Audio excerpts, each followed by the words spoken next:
열심히 기도했는데도 아무 일도 일어나지 않아서 절망해 보신 적 있으신가요? 주일에는 은혜를 받지만 월요일 아침이 되면 다시 무기력한 현실 앞에서 무너지는 내 모습을 보며 한숨 쉰 적 아마 한 번쯤은 있으실 겁니다. 성경에는 수많은 기적이 기록되어 있는데 왜 내 삶은 이토록 팍팍하고 메말라 있을까요? 오늘 저는 여러분께 기적이라는 단어의 진짜 의미를 말씀드리려고 합니다. 결론부터 말씀드리면 기적은 우연히 일어나는 마법이 아닙니다. 기적은 어떤 분과 동행할 때 자연스럽게 나타나는 삶의 열매입니다. 오늘 이 50분의 시간이 끝날 때쯤 여러분의 삶을 짓누르던 그 무거운 문제들이 전혀 다르게 보일 것을 확신합니다. 채널 고정하시고 지금부터 기적의 사람, 성령의 사람으로 살아가는 7가지 비밀을 함께 나누겠습니다. 여러분, 우리 오늘 가면 다 벗고 진짜 솔직한 얘기 좀 해봅시다. 교회 다니고 기도하고 성경 읽는 거 솔직히 요즘 행복하신가요? 아니면 겨우겨우 버티고 계신가요? 많은 분이 저에게 묻습니다. 성경에는 홍해가 갈라지고 죽은 자가 살아나는 기적이 수천 번이나 나오는데 왜 제 삶은 이토록 지독하게 고요할까요?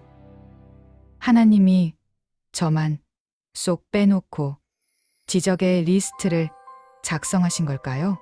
어쩌면 오늘 제 이야기가 누군가에게는 뺨을 한 대 맞은 것 같은 통증일지도 모르겠습니다. 하지만 100만 명의 영혼을 깨우기 위해 저는 오늘 진실을 말해야겠습니다. 여러분의 삶의 기적이 멈춘 진짜 이유, 그건 여러분의 정성이 부족해서가 아닙니다.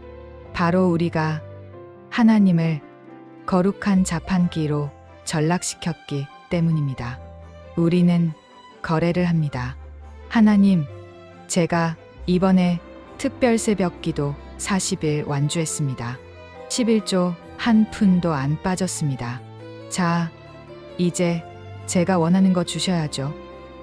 이게 신앙입니까? 아니면 영적인 비즈니스입니까? 자판기에 1,000원을 넣었는데 콜라가 안 나오면 우리는 기계를 발로 찹니다. 똑같습니다. 내 정성만큼 응답이 안 오면 하나님을 향해 삿대질을 하죠.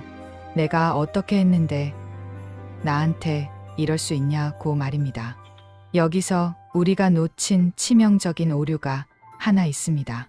기적은 열심히의 결과가 아니라 관계의 열매라는 사실입니다. 여러분, 전능하신 하나님 아버지는 잘 아시죠? 나를 위해 죽으신 예수님도 사랑하시죠? 그런데 지금 이 순간 여러분의 심장 옆에서 숨 쉬고 계시는 성령님과는 인격적인 대화 한번 해보셨습니까? 우리는 성령님을 마치 내 소원을 들어줄 때만 꺼내 쓰는 신비한 에너지나 충전 배터리 정도로 취급합니다. 성령님은 감정이 있으시고 생각이 있으시고 우리를 지독하게 사랑하시는 인격 퍼슨이신데 우리는 그분을 무생물처럼 대하고 있습니다. 내 안에 귀한 손님을 모셔다 놓고 밥 한 끼 안 대접하고 말 한마디 안 붙이면서 내 문제 좀 해결해봐 라고 소리치고 있는 꼴입니다. 시동 꺼진 자동차를 뒤에서 땀 흘리며 밀어본 적 있으신가요? 아무리 힘을 써도 바퀴는 조금 움직일 뿐입니다. 지금 여러분의 신앙이 딱 그 모습 아닙니까? 지치고 무겁고 당장이라도 다 포기하고 싶은 상태. 이제 미는 것을 멈추십시오. 억지로 기적을 만들어내려고 애쓰지 마세요. 기적은 내가 만드는 게 아니라 내 안에 계신 성령님이라는 엔진이 켜질 때 저절로 일어나는 현상입니다. 기적의 주인공이 되고 싶으신가요? 그렇다면 오늘 이 질문부터 스스로에게 던져보십시오. 나는 오늘 성령님과 단 1분이라도 진심 어린 대화를 나누었는가? 아니면 여전히 내 고집으로 시동 꺼진 인생을 밀고 있는가? 자, 이제 성령님이 내 곁에 계시다는 걸 알았습니다. 그런데 대체 그분은 구체적으로 누구시며 우리는 어떻게 그 거대한 힘을 깨울 수 있을까요? 다음 챕터에서 여러분의 삶을 통째로 흔들어 놓을 보혜사 성령의 실체를 공개합니다. 여기서 멈추지 마세요. 이제 막 기적의 입구에 도착하셨으니까요. 내 안에 거인 보혜사 성령을 깨우다. 자, 한 장을 통해 우리가 왜 기적 없는 메마른 신앙생활을 했는지 그 이유를 직면했습니다. 이제 두 번째 질문을 던져야 할 차례입니다. 그럼 내 안에 계신다는 그 성령님은 대체 누구신가 하는 것이죠. 오늘 이 두 장에서 여러분은 여러분의 인생을 송두리째 바꿔놓을 거대한 존재와 마주하게 될 겁니다. 성경은 성령님을 보혜사라고 부릅니다. 헬라어로는 파라클레토스라고 하죠. 이 단어의 뜻을 풀어보면 아주 전율이 돋습니다. 곁에서 돕기 위해 부름받은 자라는 뜻입니다. 그런데 여기서 우리가 흔히 하는 오해가 있습니다. 성령님을 내가 부르면 달려와서 짐을 좀 들어주는 도우미 정도로 생각한다는 겁니다. 아닙니다. 성령님은 그런 소극적인 조력자가 아닙니다. 여러분이 세상의 무게에 짓눌려 숨조차 쉬지 못하고 있을 때 하나님, 저 이제 끝인가 봐요 라고 속삭이며 포기하려 할 때 여러분의 등 뒤에서 그 무거운 운명의 바위를 단숨에 들어 올리는 내 안의 거인이 바로 성령님입니다. 여러분이 혼자라고 느꼈던 그 수많은 밤을 떠올려 보십시오. 아무도 내 마음을 몰라줘서 베개싯을 적시며 울던 그 순간 사실 여러분은 혼자가 아니었습니다. 성령님은 여러분보다 더 큰 탄식으로 여러분을 위해 울고 계셨고 여러분이 다시 일어설 힘을 얻을 때까지 단 한순간도 곁을 떠나지 않으셨습니다. 다만 우리가 그 거인의 존재를 무시하고 내 힘으로만 버티려 했기에 그분의 능력을 보지 못했을 뿐입니다. 성령님은 에너지가 아닙니다. 전기도 아닙니다. 그분은 인격을 가진 하나님이십니다. 여러분이 기쁠 때 같이 기뻐하시고 여러분이 죄를 지을 때 가슴 아파하시며 여러분이 길을 잃을 때 안타까워하시는 분입니다. 기적의 사람으로 사는 법은 의외로 간단합니다. 내 안의 거인을 깨우는 것입니다. 어떻게 깨우냐고요? 방법은 단 하나, 인정하는 겁니다. 성령님, 내 인생의 운전석을 당신께 내어드립니다.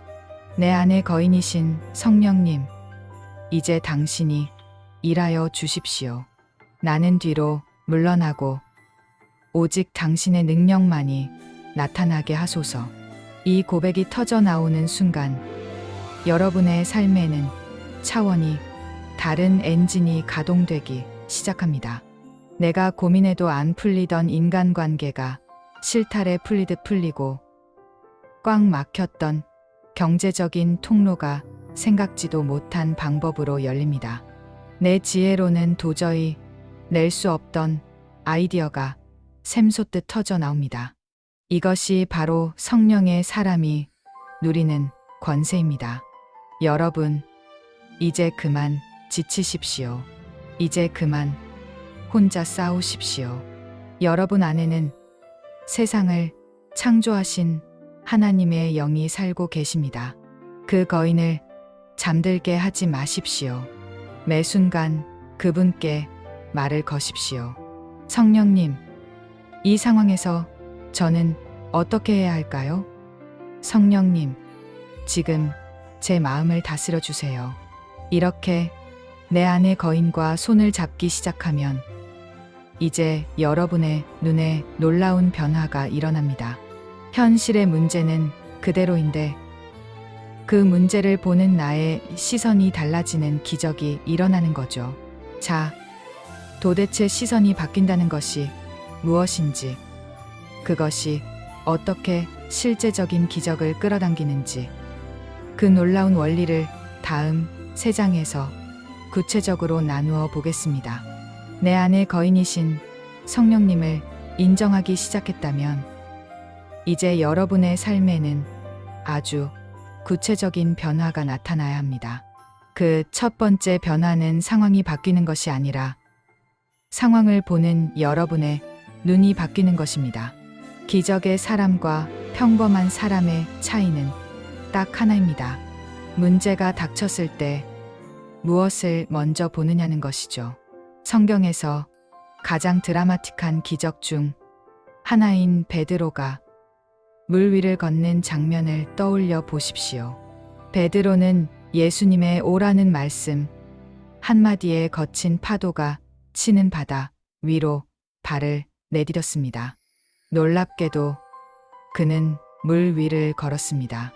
인류 역사상 유례없는 기적의 주인공이 된 순간이었죠.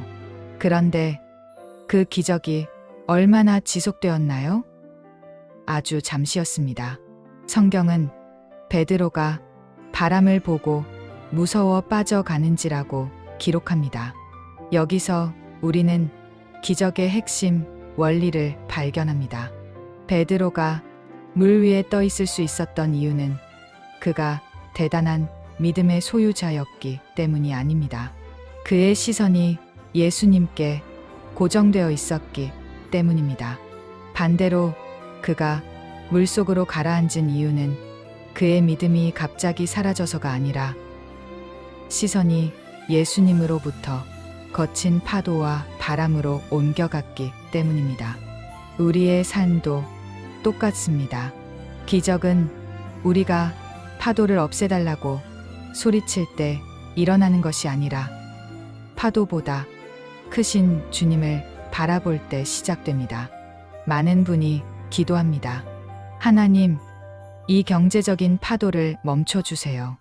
이 질병의 바람을 잠재워 주세요.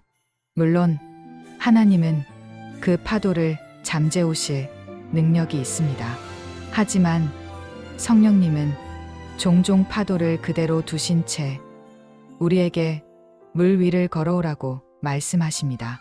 환경을 바꾸는 기적보다 더 위대한 기적은 환경에 압도당하지 않는 나를 만드시는 기적이기 때문입니다. 여러분, 지금 여러분을 두렵게 만드는 그 파도는 무엇입니까? 자녀의 문제입니까? 불투명한 미래입니까? 아니면 도저히 회복될 것 같지 않은 관계의 깨어짐입니까? 파도를 쳐다보지 마십시오. 파도를 분석하지 마십시오. 파도의 높이를 측정하며 절망하지 마십시오. 파도를 보는 순간 우리는 예외 없이 물속으로 가라앉습니다. 그것이 인간의 한계입니다. 기적의 사람은 현실을 부정하는 사람이 아닙니다. 현실 너머에 계신 성령님을 확신하는 사람입니다. 상황은 최악이지만 내 안에 거인이신 성령님이 이 파도보다 크시다는 사실에 시선을 고정하는 훈련을 해야 합니다. 이것이 바로 기적을 끌어당기는 영적 시력입니다. 오늘 여러분의 시선은 어디에 머물러 있습니까? 통장 잔고입니까?